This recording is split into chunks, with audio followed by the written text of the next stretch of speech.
Hello and welcome. My name is Coach Lisa, and I am the founder of the Women's Emotional Eating Community Support Group. I am also the founder of an amazing program called Crush That Food Thing Self-Discovery System, where I help women to identify their invisible emotional relationship with food through taking a journey of self-discovery. So today we are going to talk about accepting that food is your friend. Now, I don't know about you, but about 99.9% of the women who come to work with me will tell you that food is their absolute enemy. And if you were going to ask me about food from about, 8 years ago, I would have told you that food was my enemy as well.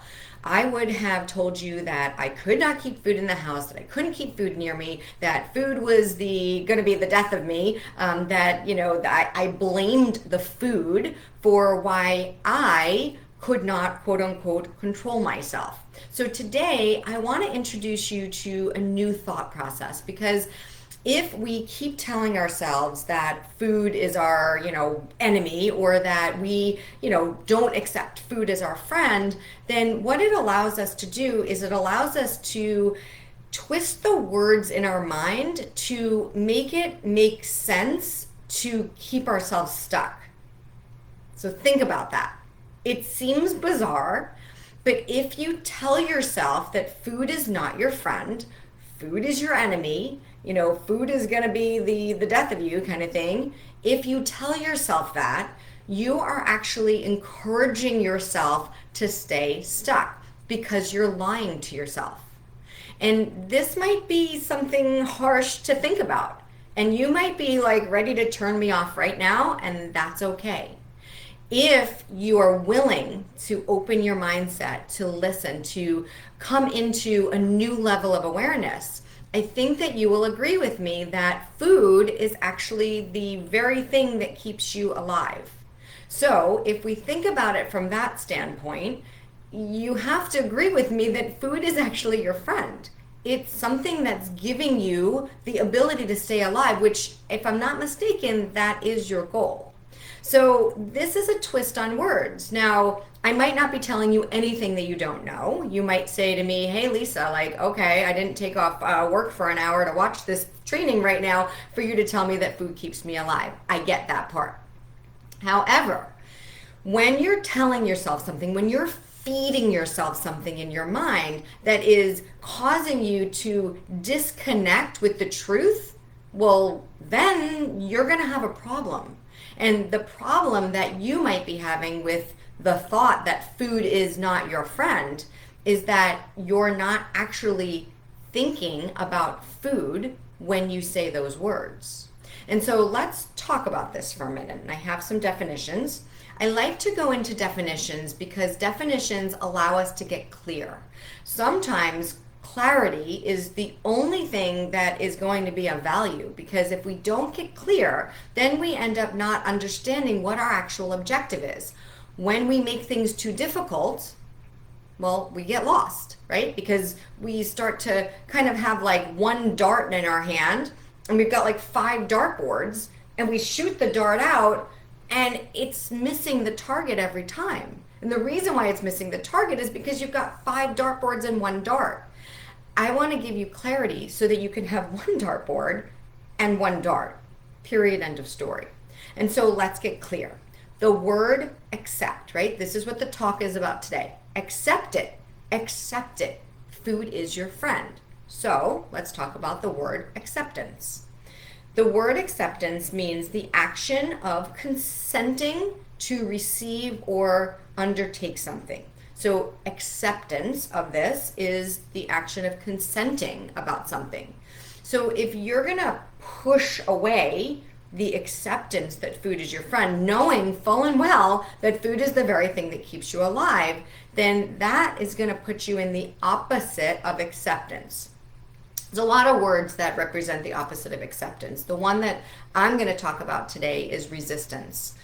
So if you're resisting the idea that food, remember the word, Food, food, right, is your friend, period, end of story. Food is your friend because food is what keeps you alive. If you're going to resist that or reject it and not accept it, then the opposite of acceptance is resistance. So resistance is the refusal to accept or comply with something, the attempt to prevent something by action or argument. So if you're going to argue for the very thing that is keeping you alive, right? Food is keeping you alive. I know we all agree on that. There's no other way to think about it. I don't know how many times that I said in my life, like, I wish I was addicted to alcohol or drugs or something because then I could just stay away from it. But I can't stay away from food. I have to eat. Period. End of story. So if I have to eat and then I'm also going to tell myself that food is like not my friend, well, that's a contradiction to what's keeping me alive. So it doesn't make sense, right? It just doesn't. And trust me, I tried to starve myself. It doesn't work.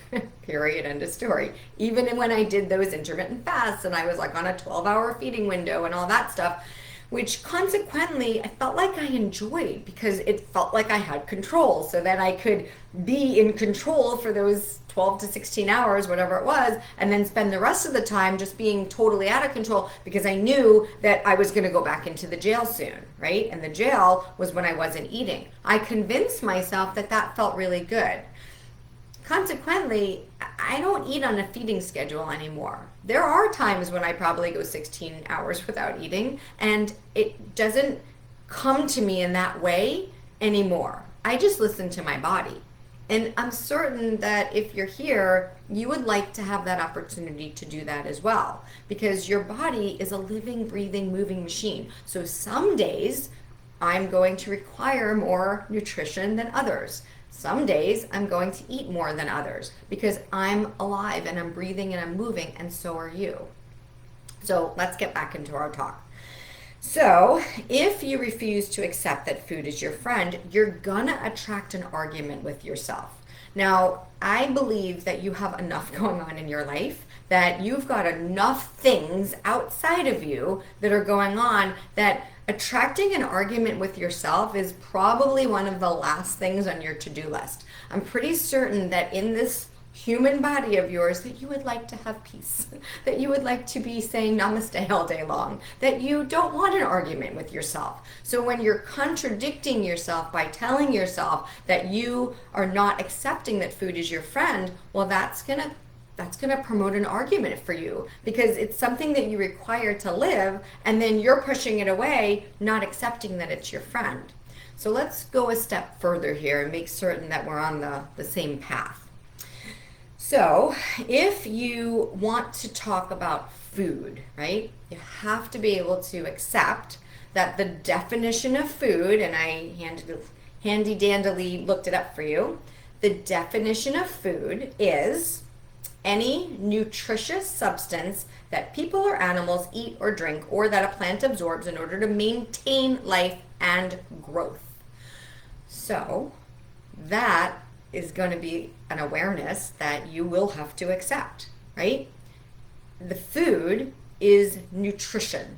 The food is meant for your life. The food is meant to help you grow. And when it's talking about meant to help you grow, it does not mean this way. It just doesn't. It doesn't mean grow, in weight or in size or in, it doesn't mean that.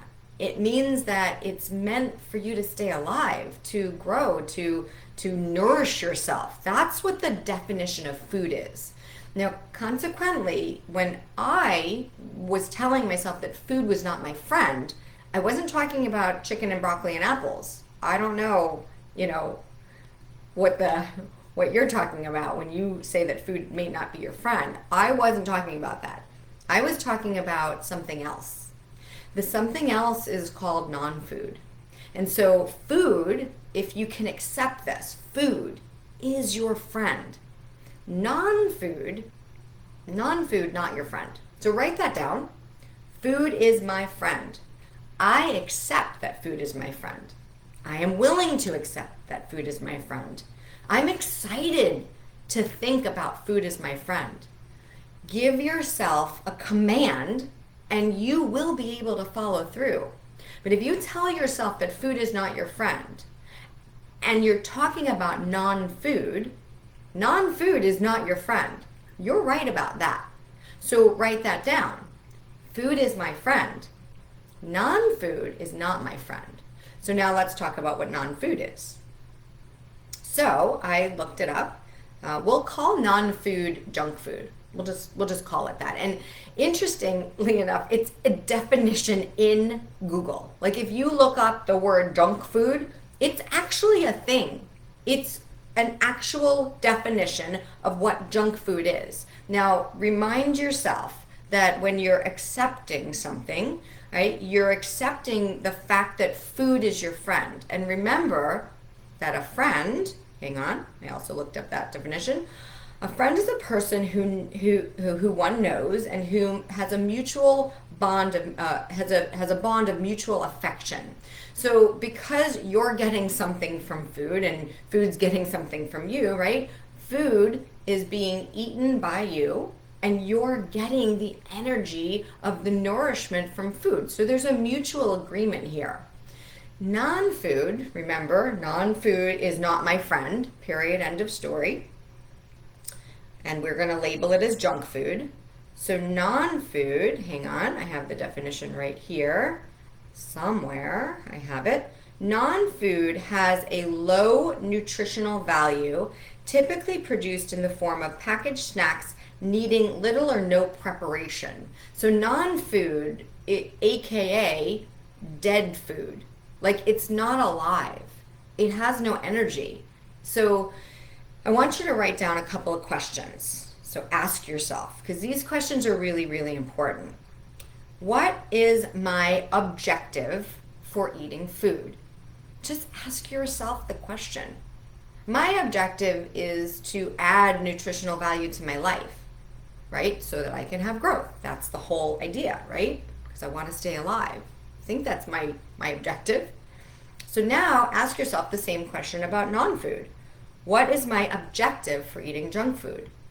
And what I want you to do is I actually want you to think of the results. You might initially say it's for comfort, it's for, to support when I'm sad, it's to support when I'm lonely, it's to, support when I'm bored. And so you'll have to ask yourself if all of the aforementioned are things that you actually want to keep. If the objective is to keep sadness and you're feeding it with the junk food, then you're on the right track. You're doing a great job. You're going to continue to fuel your sadness, your loneliness, your boredom, all of that stuff with the non-food.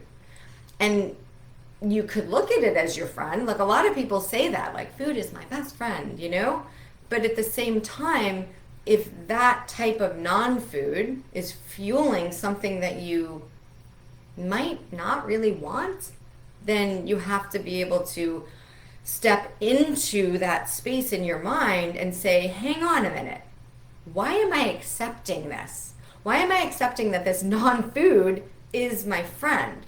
That is not true. So you have to be able to come in and recognize the words that you're using that are meant to keep you stuck. Okay, I know that this can be confusing.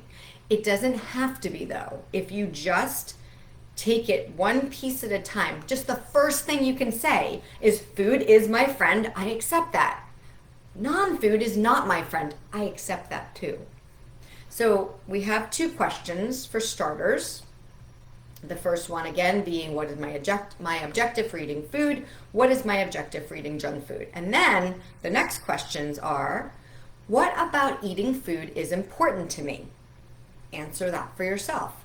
And then what about eating non-food, aka junk food, is important to me?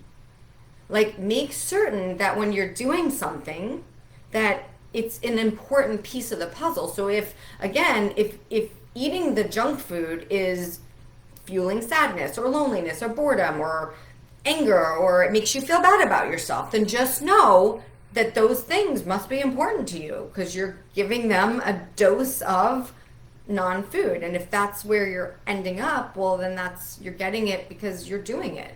So you have to be able to accept that as well. And if you can accept the information this way, then you'll be able to process what makes sense for you. And there will never be a desire to resist the fact that food is your friend. So you can accept it. Now, I don't go into the whole proteins and fats and ketos and all that stuff. I just don't, because I get it, right? This is a food. This is a non-food. End of story. I don't need to know whether I'm eating protein or fats or carbohydrate. I don't need to know that, because guess what? My human body will let me know. I will crave what I desire, right? Even if I'm craving something salty, right? That probably means that my body is imbalanced on potassium or sodium or magnesium. Like something's missing. Doesn't mean I have to open a bag of Pringles. There's plenty of foods that will allow me the same exact effect to nourish my body, right? Our body gives us symptoms. And the thing about non-food is that non-food is designed in a way that blocks our ability to process the foods in the way that they connect us most with our whole self. They actually cause a disconnect. The non-foods cause a shortage in your human system. So they're not your friend. Period. End of story. Let's see. So think about what the opposite of a friend is, which is a foe, right? And a foe means an enemy or opponent. And trust me when I say that your human body is opposing this. When you suffer from acid reflux, when you suffer from digestive issues, when you suffer from, heartburn or skin rashes or even anxiety or hair loss or anything, like really anything, your body is giving you a symptom because it's an opponent of what you're putting into it. So if you're putting junk food into your body and then you're complaining about joint aches and pains and headaches and dryness or sleeplessness or heart palpitations or anything, just know that your body is opposing the non-food that you're putting into it, right? So remember, food is a friend, accept that, and non-food is a foe, accept that. And the last thing is is to have an open mindset, because a closed mind cannot accept any new ideas. You can never outperform your self-image. So if your image in your mind is that you have to have this non-food, that somehow or another non-food is your friend, or that you're, that's the thing that you have to draw your attention towards, and that food is not your friend, you're just barking up the wrong tree. You've got one dart and 5 dartboards, and that's just never going to work. That is basically all I have to say today. The only last thing, hang on, is resistance looks like a lack of clarity and a lack of direction. So choose a direction, accept that food is your friend, accept that non-food is your foe, and you will never go wrong. All right, have a wonderful day. Bye for now.